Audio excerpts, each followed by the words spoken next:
Hola, soy María Eugenia Berino Nájera y les voy a exponer el tema desarrollo humano, de la materia propedéutica en el campo del desarrollo humano y educativo. Primeramente quisiera hablar sobre cómo la sociedad veía al infante en la antigüedad, en los siglos XV hasta el XVI. Ellos no eran considerados como parte de la sociedad hasta que alcanzaban una edad suficiente en la que no requirieran cuidados especiales, ya que fallecían comúnmente en sus primeros años de vida, esto debido a la falta de higiene que se tenía en ese tiempo, la falta de medicinas, el poco cuidado que se tenía con los niños y con los adultos. Es por eso que la sociedad buscaba tener muchos hijos.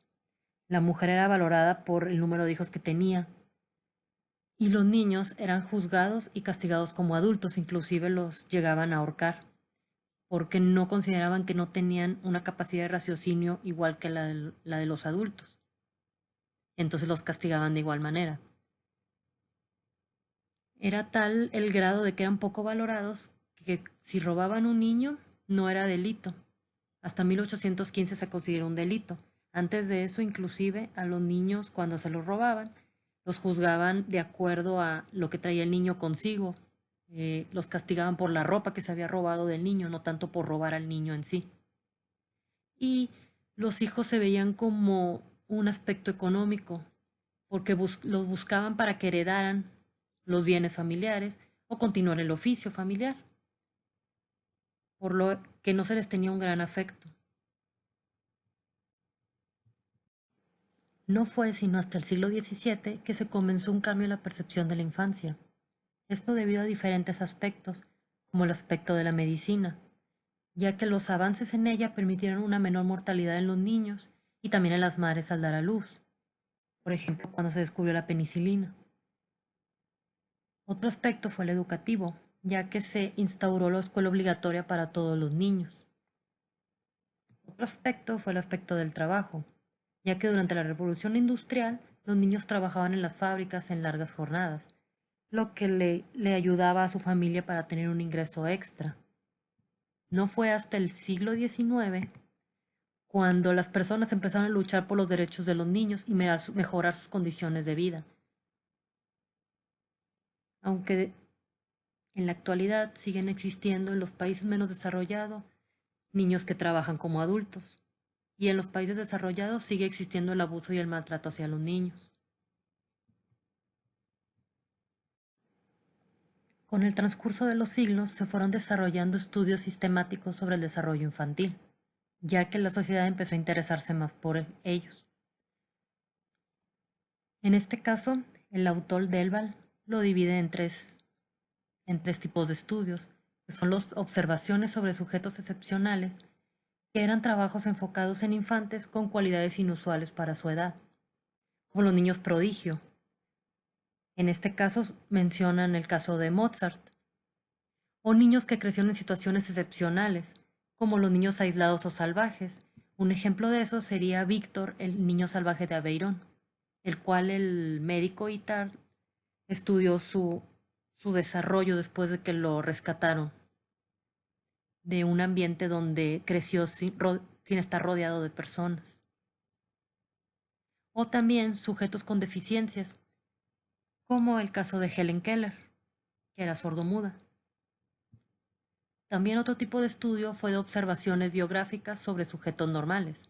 Estos trabajos eran más que nada diarios, que recopilaban el desarrollo de un niño hasta cierta edad, y el autor por lo general estaba relacionado con el niño. Estos estudios se conocen desde el siglo XIV y se empezaron a publicar en el siglo XIX. El primero de estas observaciones que se conoce se realizó a Luis XVIII de Francia, heredero al trono, el cual su doctor y maestro, él fue el que recapituló todos sus eventos más importantes de su infancia hasta que él falleció, el doctor. También están los estudios de tipo estadístico. Estos aparecieron a finales del siglo XIX y estudian un aspecto limitado del desarrollo en una gran cantidad de sujetos de diferente edad, realizando observaciones puntuales, y son los que más se usan en la actualidad. En esto se utilizaron los cuestionarios desarrollados por Hall y de esta manera pudieron generalizar los resultados.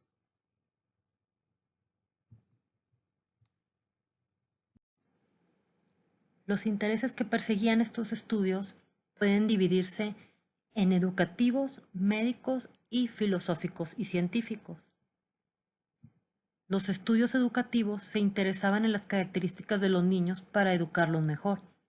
Estos estudios ya se realizaban desde el Renacimiento, pero no eran más que meras observaciones. Los estudios médicos se interesaban en la salud de los niños. Estos se desarrollaron a partir del siglo XVI.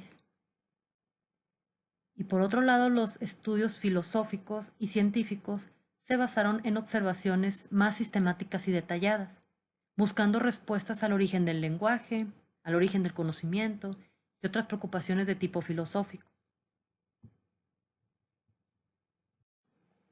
La psicología del desarrollo ha tenido la influencia de diferentes corrientes, las cuales surgieron a partir del siglo XX.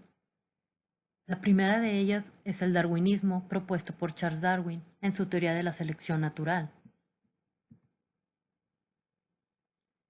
Gracias a estos trabajos se estimuló el desarrollo de estudios sobre la psicología infantil, ya que en 1872 Charles Darwin publicó su obra La expresión de las emociones en los animales y el hombre.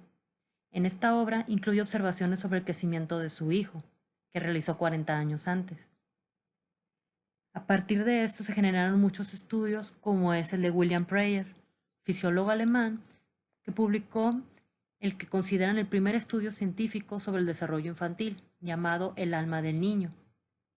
También, en 1870, la Sociedad Pedagógica de Berlín publicó un primer estudio sobre psicología de la educación, al buscar estudiar los contenidos de las mentes infantiles al entrar a la escuela a la edad de 6 años.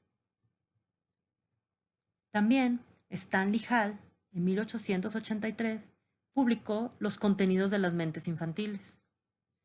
En 1895, Baldwin publicó El desarrollo mental en el niño y la raza.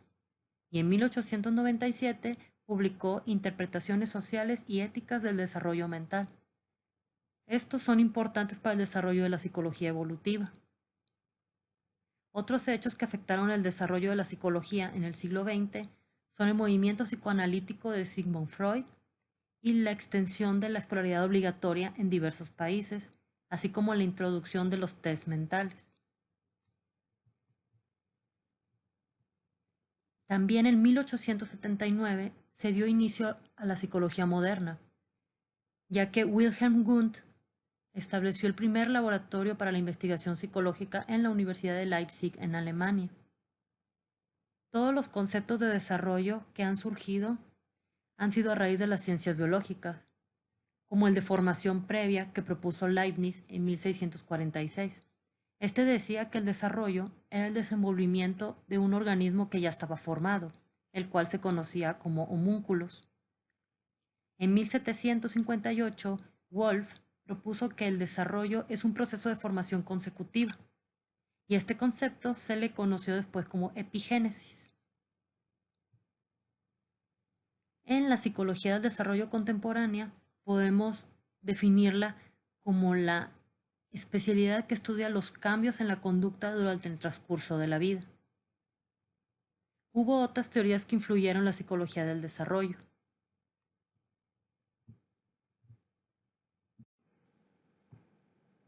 Como la psicología genética, que es la antecesora de la psicología del desarrollo.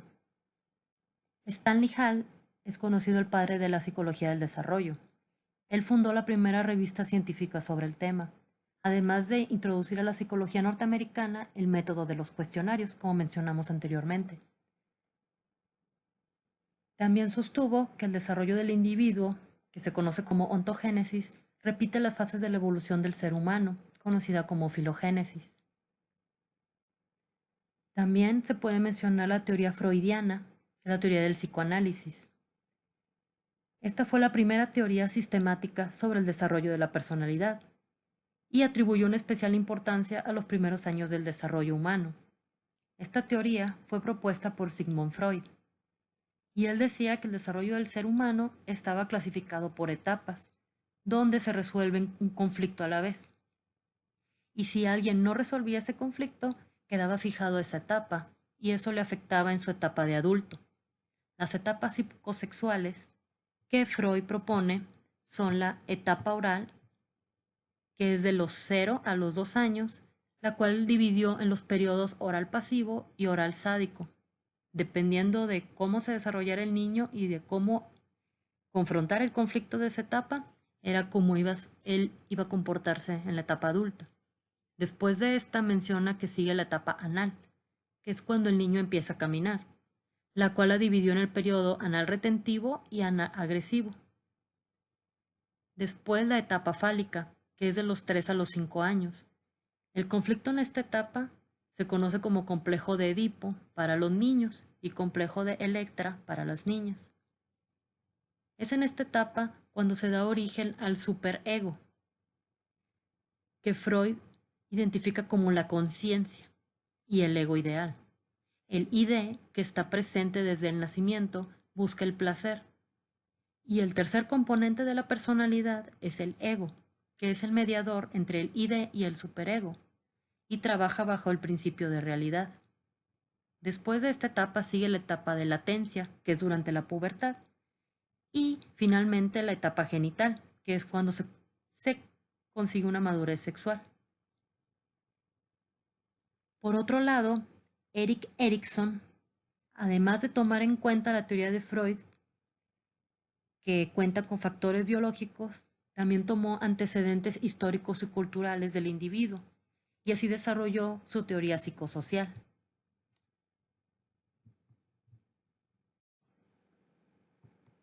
Otra corriente que influyó a la psicología del desarrollo fue el funcionalismo, el cual surgió como contraposición al estructuralismo, y nos dice que el organismo se adapta a su ambiente mediante procesos mentales y mediante su comportamiento. Esta teoría fue propuesta por John Dewey. Después tenemos la teoría del conductismo o behaviorismo, la cual fue propuesta por John Watson, la cual dice que el organismo es un objeto pasivo al cual el ambiente va modelando. Una de las principales aportaciones a la psicología del desarrollo de esta teoría es que John Watson publicó un libro sobre la crianza infantil.